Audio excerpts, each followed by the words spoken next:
faut bien commencer quelque part. L'idée que tout ça, ça existe et c'est possible. On peut se dire c'est un flop ou on peut se dire c'est un début.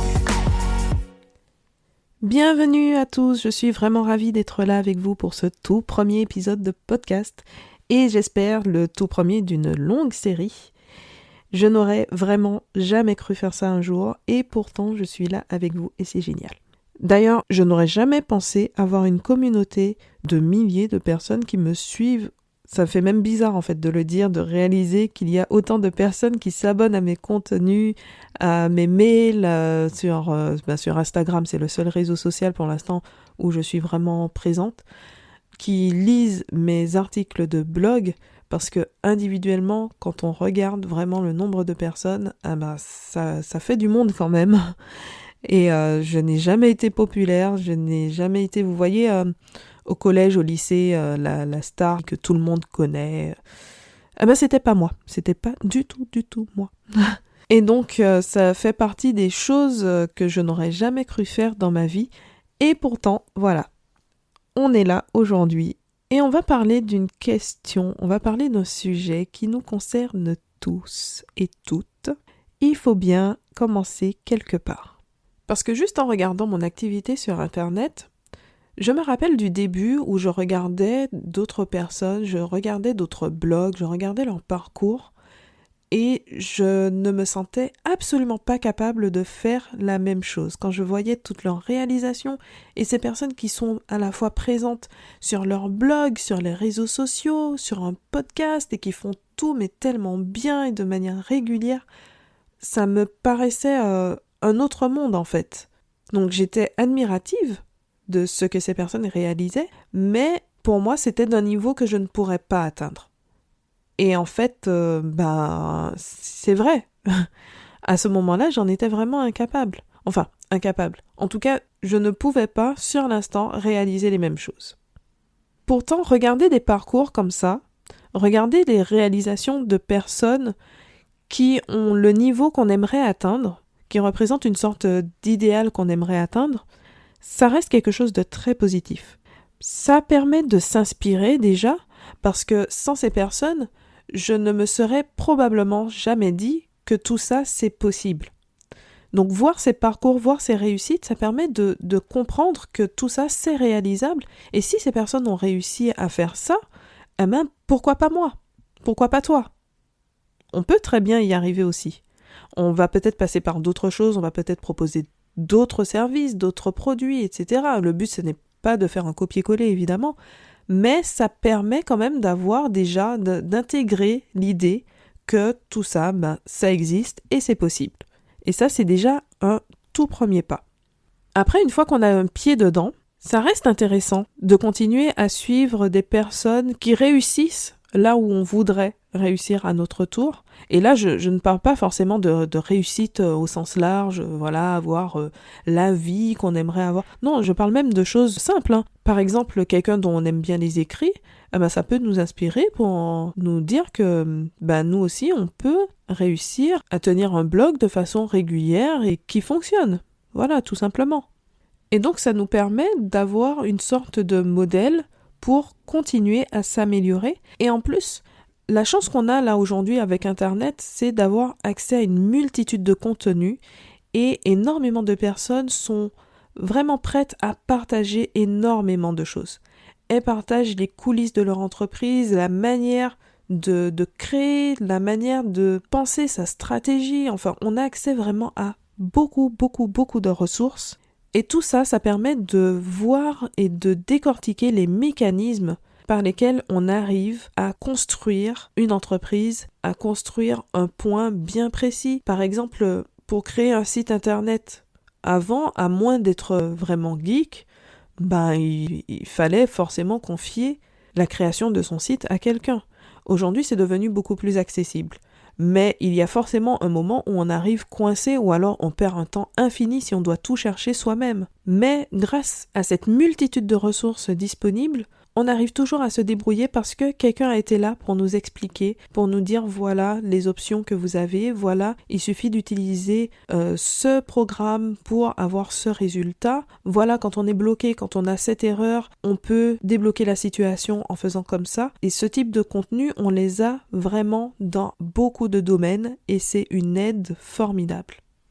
Par contre, là où c'est dangereux, quand on suit ces personnes, c'est qu'on a vite tendance à oublier que ces personnes qu'on voit réussir aujourd'hui, dont on a l'impression que tout roule, tout réussit, mais vraiment, limite c'est facile en fait, tellement elles font bien les choses, elles aussi, elles sont parties de zéro. Elles ne se sont pas levées un matin avec déjà un business qui roule, et pour les personnes qui sont très présentes sur les réseaux sociaux, elles ne se sont pas levées un matin avec une communauté qui était déjà faite, qui était déjà rassemblée autour d'elles, et qui les attendait. Ça n'existe pas. Donc, elles sont forcément parties de zéro avec une page blanche pour leur site web et un compte sur les réseaux sociaux avec 0 abonné. Et d'ailleurs, la plupart de ces personnes, non seulement ont démarré à zéro, bon ça évidemment comme tout le monde, mais ont mis énormément de temps à construire ce qu'elles ont aujourd'hui. On a tendance à arriver, on est tellement à l'époque du tout de suite, tout va vite, qu'on arrive là et limite, au bout de 3 mois, on voudrait avoir les résultats de quelqu'un qui est là depuis 5 ans. Alors évidemment, on a tous en tête des personnes chez qui c'est allé très vite, qui ont eu cette progression, mais ces personnes représentent une infime minorité. La plupart des personnes que l'on voit aujourd'hui, qui sont bien installées, qui sont très présentes, elles ont mis des années à construire ça. Et même chez ceux qui réussissent très vite, bien souvent, il y a une première expérience, voire plusieurs expériences avant, qui font qu'elles ne partent pas vraiment de zéro parce qu'elles ont déjà eu cet apprentissage. Elles ont déjà commencé une première fois, testé, raté des choses, etc., etc. Et ça fait peut-être des années qu'en fait elles travaillent plus ou moins dans l'ombre, en tout cas nous on ne les connaissait pas, et au moment où on les connaît, on a l'impression qu'elles ont lancé leur projet tellement rapidement et qu'elles ont tout appris, tout maîtrisé en très peu de temps. Donc il ne faut pas oublier que derrière tout ça, il y a eu non seulement du travail par la pratique, mais aussi tout un apprentissage. Et tout ça, en général, ça prend du temps. Il n'y a pas de secret, ça prend du temps. Donc se comparer, avoir des modèles pour pouvoir s'encourager, s'inspirer, se motiver, oui, mais attention, il ne faut pas que ce soit une source de découragement, bien au contraire. Et lorsqu'on commence à avoir les fruits de notre travail, il faut se rappeler que chaque pas compte, chaque victoire. D'ailleurs, j'encourage toujours à célébrer chaque petite victoire. Ça, c'est quelque chose que j'ai lu au tout début de mon parcours.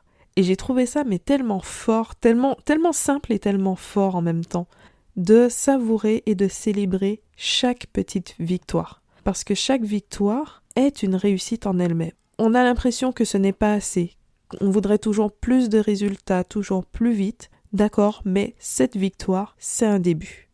Pour vous donner un exemple concret, qui donne en même temps un petit peu les coulisses de mon entreprise, quand j'ai démarré, quand j'ai fait mon premier lancement, donc le premier lancement de ma formation dédiée à l'administratif pour apprendre à créer et gérer sa micro-entreprise. Sur ce premier lancement, au bout de plusieurs jours, je ne voyais toujours aucun résultat. À un moment, j'étais tellement découragée que j'ai même voulu arrêter les ventes avant la période qui était prévue. Sauf que, évidemment, je ne l'ai pas fait. Quand on s'engage à laisser les inscriptions ouvertes jusqu'à une certaine date, sauf rupture de stock, on laisse les ventes ouvertes et c'est tout. Donc, je me suis tenue à cette date et à la toute fin, j'ai eu une vente. Donc là, face à ce résultat, il y a plusieurs réactions possibles. On peut se dire c'est un flop ou on peut se dire c'est un début. En réalité, j'étais assez partagée entre les deux. Il n'y a rien de tout noir ou tout blanc, c'est un mélange d'émotions. Mais voilà, j'aurais pu m'en tenir à la vision négative, à me dire waouh, tout ce travail pour une vente, à me dire c'est nul, laisse tomber, on arrête là, on ferme tout, passe à autre chose. Ou alors, j'aurais pu me dire c'est déjà un début. C'est une personne que je ne connais pas, qui ne me connaît pas, mais par rapport à ce que j'ai proposé, qui a décidé de me faire confiance et de me donner son argent en échange d'un service. Et c'est ce choix-là que j'ai fait, de me dire c'est un début. Forcément, il y a énormément de choses à améliorer, mais si au moins une personne que je ne connais pas du tout a décidé de me faire confiance, c'est qu'il y a quelque chose à faire. Après, de toute façon, on s'améliore constamment. On s'améliore en étudiant, en analysant, en se formant. Et pour beaucoup de choses, on s'améliore surtout en pratiquant. C'est pour ça que c'est important de se lancer, même si on ne se sent pas prêt, même si forcément au début ce n'est pas comme on voudrait. On a toujours l'image de quelque chose de bien abouti, mais on n'est pas forcément à ce résultat, ou alors l'offre n'est pas tout à fait complète parce qu'on voudrait rajouter des choses, mais il faut d'abord se lancer, tester, se confronter aux avis extérieurs pour pouvoir s'améliorer. Et pour ça, il faut faire ce pas et il faut pratiquer, pratiquer, pratiquer. C'est pareil pour les contenus, quand on regarde les blogs par exemple. Quand je vois mes tout premiers articles, là j'ai fait un travail de réécriture sur certains de ces articles parce qu'ils étaient vraiment très courts, il manquait de contenu, je les ai créés par rapport au niveau que j'avais à ce moment-là. Là aujourd'hui, dans ce même laps de temps, j'écris des articles qui ont beaucoup plus de contenu, qui ont une autre valeur.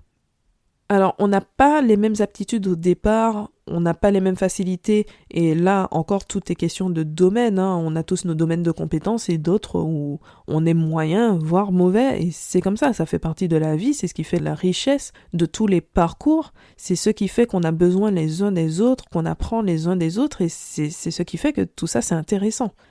Mais on part tous d'un certain niveau qui mérite d'être amélioré, et pour ça, il y a la théorie, il y a la pratique.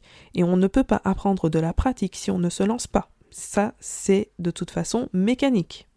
Donc il faut bien garder à l'esprit que quand on se lance dans quelque chose de nouveau, quand on sort de notre zone de confort, on fait quelque chose d'inhabituel, c'est normal d'être mal à l'aise, c'est normal d'avoir des doutes, de se demander si ça va marcher, comment ce sera reçu par les autres. Mais il y a un moment où il faut quand même se lancer, même si on trouve que ce qu'on a fait, ce n'est pas vraiment à la hauteur. Surtout que d'une manière générale, on est assez mauvais pour se juger soi-même, pour évaluer notre propre travail. Souvent, on a un jugement assez dur envers ce qu'on fait, alors qu'on n'aurait jamais réagi de cette façon en regardant ce même travail, mais s'il avait été fourni par quelqu'un d'autre. Et ça, c'est un point positif quand on se lance, dans le sens où, lorsqu'on propose enfin notre contenu, notre offre, notre produit, on s'attend souvent à avoir des critiques négatives, voire dures, et le plus souvent on est agréablement surpris par les réactions des autres, parce qu'on reçoit énormément d'encouragement, et encore plus par les personnes justement qui sont passées par tout ce processus d'apprentissage, qui réalisent certainement des choses de meilleure qualité aujourd'hui, mais qui savent ce que c'est de démarrer, d'apprendre, de s'améliorer, et surtout qui savent le travail qu'il y a derrière tout ce qu'on produit. Tout cela nous amène au dernier point de cet épisode, tout se joue dans le mental. Ça fait un peu cliché, mais je suis vraiment convaincue que la réussite se joue en très large partie dans l'état d'esprit. C'est votre mental qui va vous pousser à vous lancer, même si vous ne vous sentez pas prêt, même si vous avez des doutes, même si vous avez des peurs, de dépasser tout ça et d'y aller quand même. C'est encore votre mental qui vous fait persévérer lorsque les résultats ne sont pas vraiment à la hauteur de ce que vous espérez. C'est votre mental qui vous aide à faire la part des choses pour apprendre à vous concentrer sur l'essentiel. Les astuces, les techniques, c'est important, ça aide vraiment, oui, mais ce n'est qu'une partie de l'apprentissage, c'est comme des outils. Alors que l'état d'esprit, c'est la base. Et le point de départ pour commencer, c'est tout simplement d'en avoir une réelle volonté. C'est la fin de cet épisode de podcast, merci de m'avoir écouté. Surtout, c'est le moment de mettre un like, 5 étoiles, un commentaire selon la plateforme sur laquelle vous écoutez et de vous abonner. C'est vous qui allez aider ce podcast à se faire connaître et à continuer, alors chaque coup de pouce compte. Si vous appréciez ce contenu, c'est la meilleure façon de le soutenir.